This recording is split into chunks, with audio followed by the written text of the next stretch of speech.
우리가 마태를 데리고 산책을 시작한 지가 어느새 1년이 좀 넘었어요.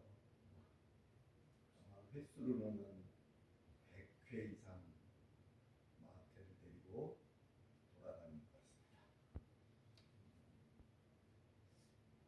여기 기웃 저기 기웃도 해보고 꽃향기도 맡아보고 졸졸 시냇물 소리를 듣기도 하고 때로는 시원한 샘물로 목도 축여가면서 마태와의 산책을 했었죠. 그렇죠?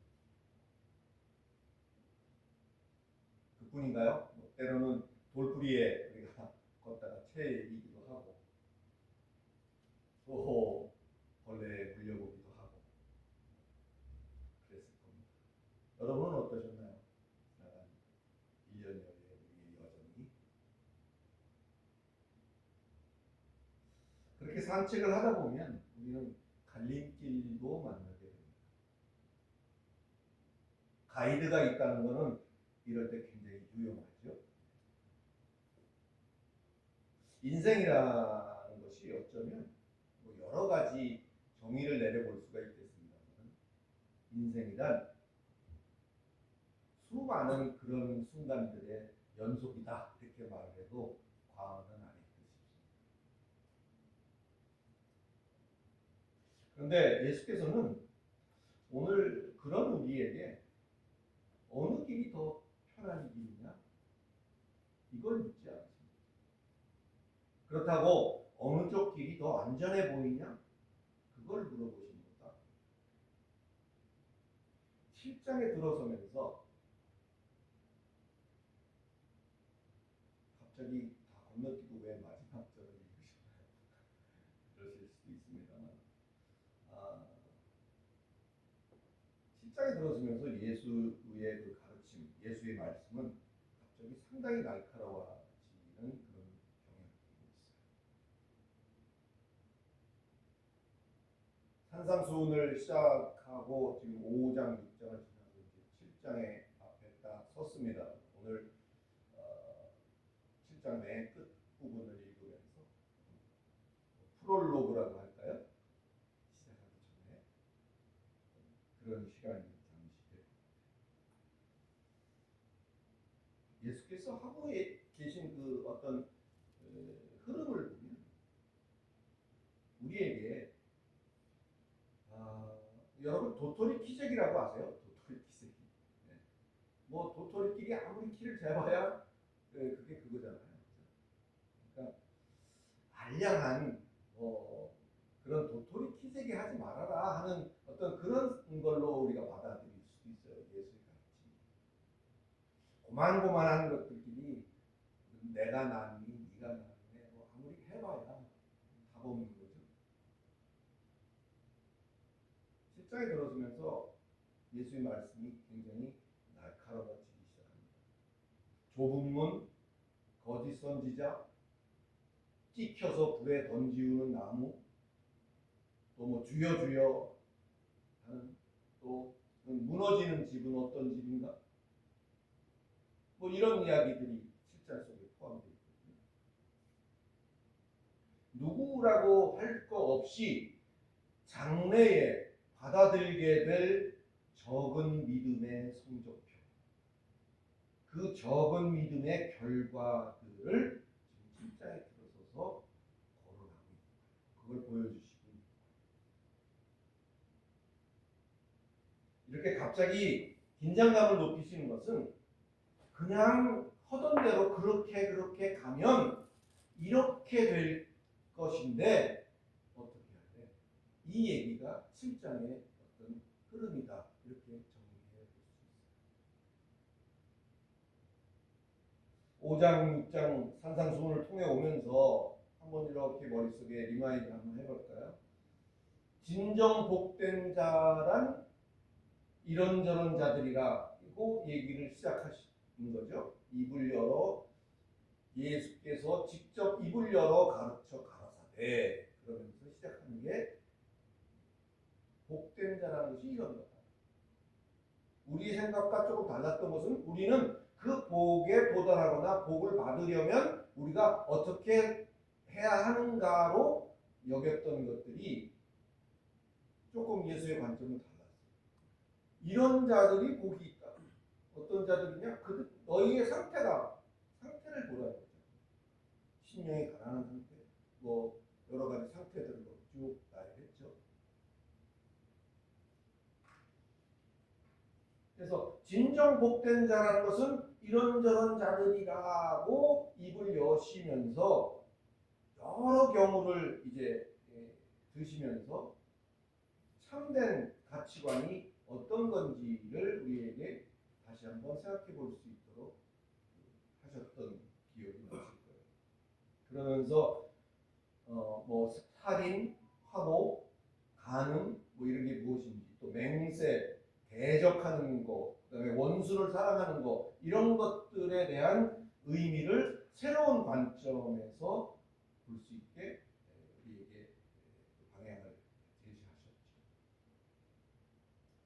뭐 이런 것들이 주로 자기의, 나의 의, 여러분의 의, 그 자기의의 범주에 속하는 것들이라면, 이제 그러고 나서는 요걸 넘어서 우리가 진정 추구해야 할 하나님의 의의 범위로 이제 확대하시죠. 그래서 하나님의 의를 펼치는 구제, 하나님의 의를 추구하는 기도, 하나님의 의를 다지는 금식, 뭐 이런 것들이 어떤 의미인지를 우리에게 또 알게 하셨습니다.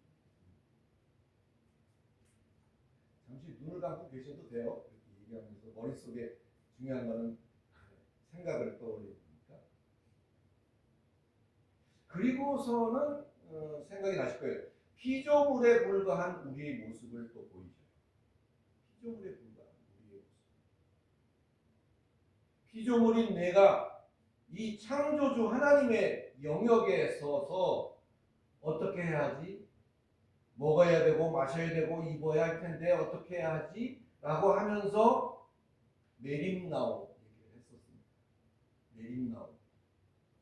딴 건 다 잊어버려. 집 주소를 잊어버리도 여러분 메림나오를 잊어버리지 마십니다. 메림나오가 뭐였어요? 통째가 아닌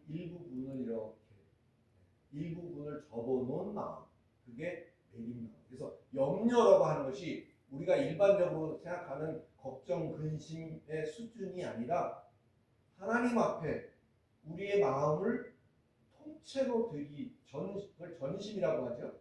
전심, 단심 뭐 이렇게 말할 수 있습니다. 한편을 이렇게 접은 것, 그것이 메림나오였어요. 그게 염려라고 예수께서는 우리에게 선언을 하십니다. 깜짝 놀래요. 근데 저도 그 말씀을 준비하면서 저 자신을 먼저 투영해 보지 않겠어요? 저를 이렇게 들여다보니까 와, 뭐 얘기할 거 없겠더라고요. 그래서 저는 이런 표현을 썼었어요. 조금 더 여러분이 기억나시라고. 마음을 꽁쳤다. 제가 그런 표현을 했어요. 마음을 접어놨다. 꽁을 쳤다. 그런 얘기가 있어요. 마음을 꽁을 쳤어.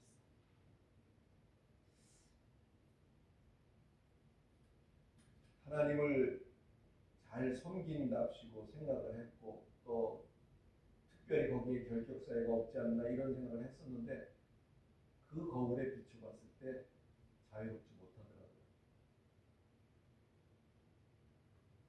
꽁치고 있는 부분이 있었어요. 꼬불치고 있던 부분이 있더라고요. 왜 그렇게 나누지 말고 왜 하나님 앞에 나의 모든 전심을 하나님 앞에 내가 보여야 하는가? 이유가 딱 하나. 우리가 고아가 아닙니다. 여러분 고아 아닙니다. 아멘. 홍도야 우지 마라 이거 생각나세요? 혹시 그 옛날 유행의 따라입니다만은 아마 장로님쯤 되시는 이거 그죠? 옛날에 많이 부르시지 않았었을까? 저도 많이 불렀었어요. 홍도야 우지 마.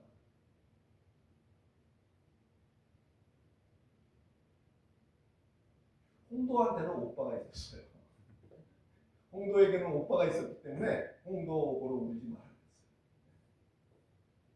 그런데 우리에게는 아빠가 있죠. 아빠, 아버지, 아바, 아버지, 아버지가 우리에게 있는 거예요.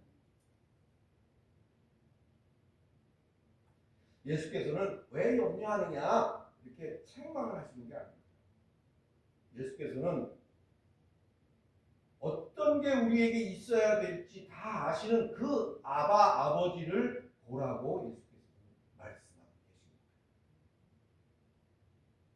사랑하는 성도 여러분, 여러분이 마음을 나누었어도 괜찮습니다. 여러분이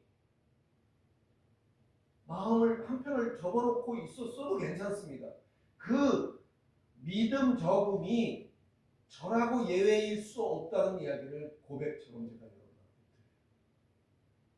다만 그 나누어 왔던 그 마음을 다시금 아버지께로 돌릴 줄 아느냐? 그 문제.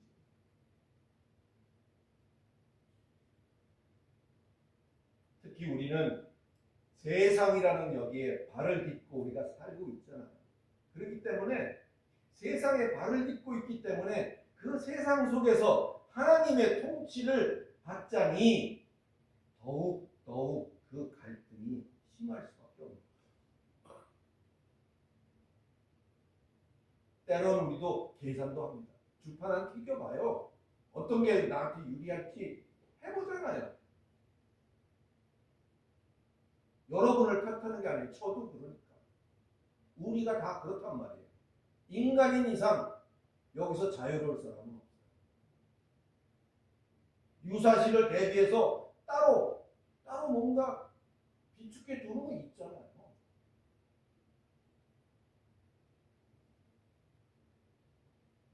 혹시 듣기 싫어하실까봐 꼬부치려는 말을 하기가 좀 그런데 딱 그거예요.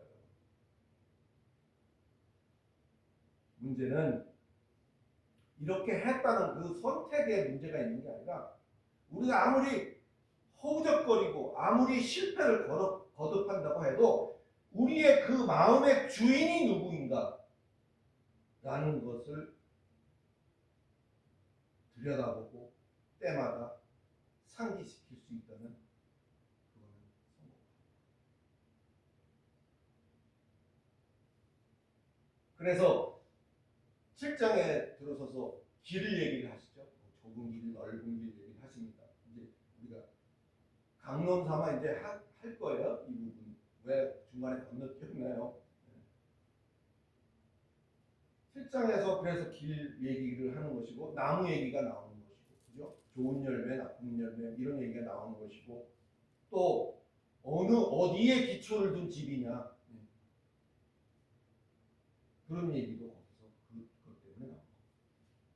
결국 너희의 그 마음이 어디에 고정되어 있는가 이것으로 이제 결론적으로 자꾸 귀착이 됩니다. 그래서 예수의 가르침이 날 서 있는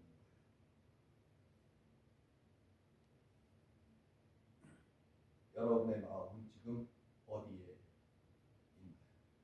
어디를 보고 있나요? 나 편하지 않는 길인가? 아니면 하나님의 의와 우리가 그렇게 주장하고 우리가 그렇게 외우다시피 하는 하나님의 의와 그 나라의 구현에 우리의 시선이 아닙니다. 이것부터 한번 우리가 들여다볼 수 있기를 예수 그리스도 이름으로 축원합니다. 네가 그 문제는 내가 신경 안 쓰는 거니까 네가 알아서 그 염려를 해결하고 와라가 아닌 너는 오직 먼저 그의 나라와 의를 구하라 라고 하고 있다는 사실을 잊어버렸습니다.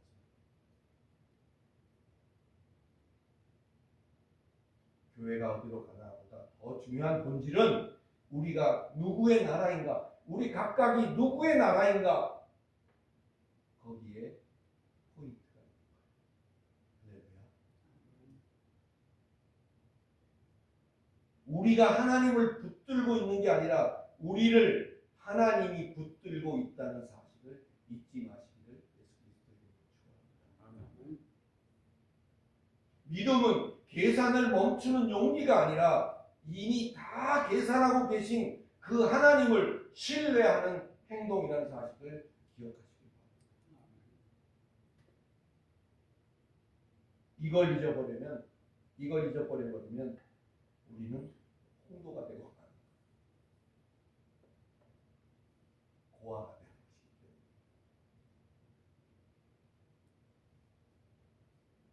오늘 제가 본문을 뒷부분으로 삼은 이유는 강론으로 들어가기 전에 먼저 이런 가르침을 들은 사람들의 반응을 한번 더 우리가 생각해 보고자 하는 그런 의도로 선택했습니다.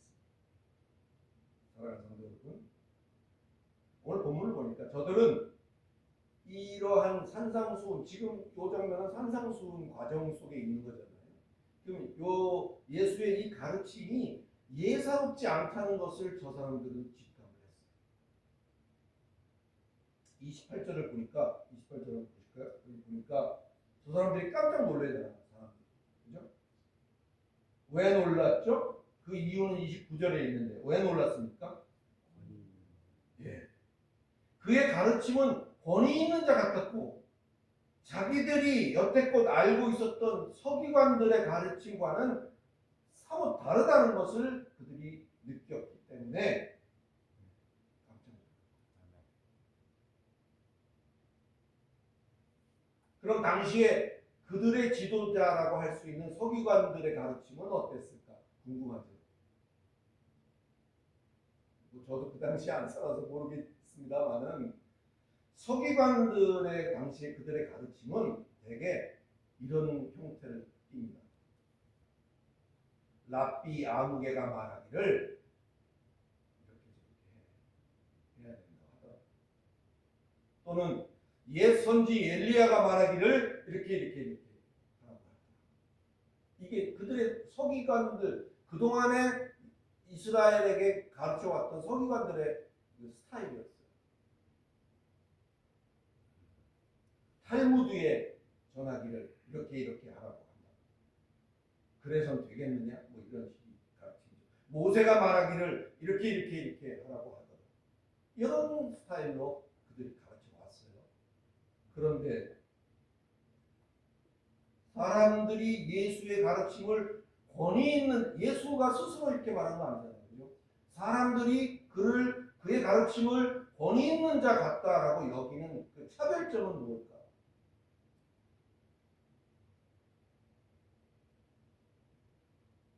나는 너희에게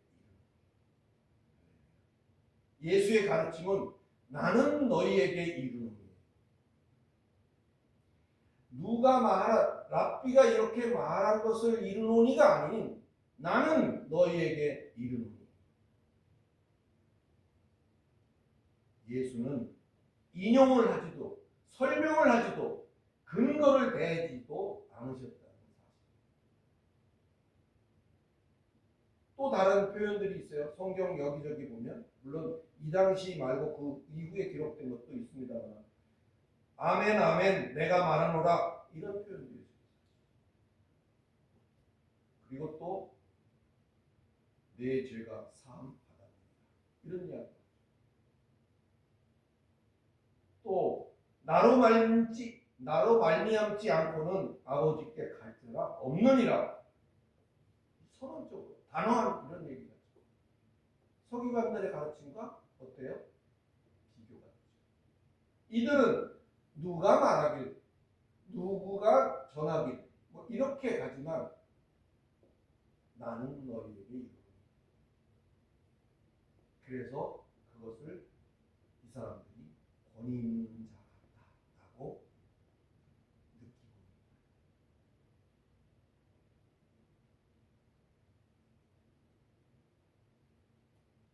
이걸 저들이 알았다는 것 자체가 놀라운 일이죠. 그 깜짝 놀람에 대한 반응의 행동은 어땠을까요? 그들이 놀랐어요. 야, 이거 뭔가 다르다 라는 것을 느끼고 그들이 반응을 보였을 거 아니에요. 대략 두 가지 정도로 그 반응이 요약될 수 있습니다. 첫째는 못 들은 척 외면하는 거죠. 또 하나는 절치부심, 그 마음을 돌이키는 반응을 보였을 거예요. 그 권위자와 같은 그 놀라운 가르침을 듣고 나서의 반응은 두 가지가 못 들은 척하거나 아니면 정말 자기 마음을 쥐어짜고 새롭게 돌이키는 그런 두 가지 반응이 있었어요. 어느 쪽이 더 많았을까요? 아니, 여러분은 어느 쪽일까요? 외면하고 내 편할 선택을 할 것인가? 아니면 깨닫고 마음을 돌이켜서 힘들고 어려운 선택을 할 것인가? 결국은 그 마음의 결정타를 어디에 두느냐, 이것에 문제라는 사실을 깨달아 주시기를 예수 그리스도의 이름으로 축원합니다.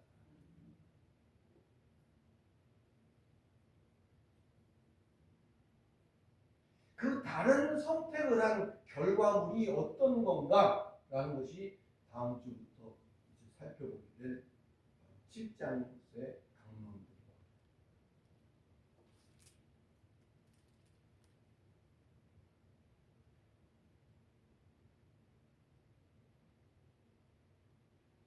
어려운 상황일수록 불이 똘똘 뭉쳐서 우리가 그렇게 고대하고 우리가 그렇게 노래를 부르던 그의 나라와 그의 의를 최우선에 둘 수 있는 그런 선택을, 그런 뼈를 깎는 듯한 아픔을, 그런 처절한 고백을 하나님 앞에 드릴 수 있는 복되고 귀하고 슬기로운 숨쉬는 교회에 저와 여러분들이 다 되시기를 예수 그리스도의 이름으로 간절히 축원합니다. 아멘. 기도하겠습니다. 거룩하신 하나님, 부족하기 짝이 없고 뭐 하나 내놓을 게 없는 우리 자신의 모습을 하나님 앞에 고백합니다. 연약하기 짝이 없고 때로는 입술과 행동이 일치되지 않는 나의 모습이 거기에 있었다는 것이 때로는 나를 부끄럽게도 만듭니다. 하나님, 긍휼히 여겨주시옵소서. 내가 나의 모든 마음을 하나님 앞에 내놓고 또 하나님 앞에 드렸고 하나님만을 바라본다고 여겼었지만 그러지 못한 부분이 있었음을 이 거울 앞에서 숨길 수가 없었습니다. 하나님, 참으로 긍휼히 여겨주시고 정말 우리가 이 인생을 살아가면서 이제 우리 앞에 전개되어지는 이러한 선택의 요구 속에서 정말 하나님 보시기에 아름다운 그러한 선택을 할 수 있는 지혜로운 자들 다 되게 도와주시고 인도하여 주시옵소서. 예수 그리스도 이름으로 간절히 기도드리옵나이다.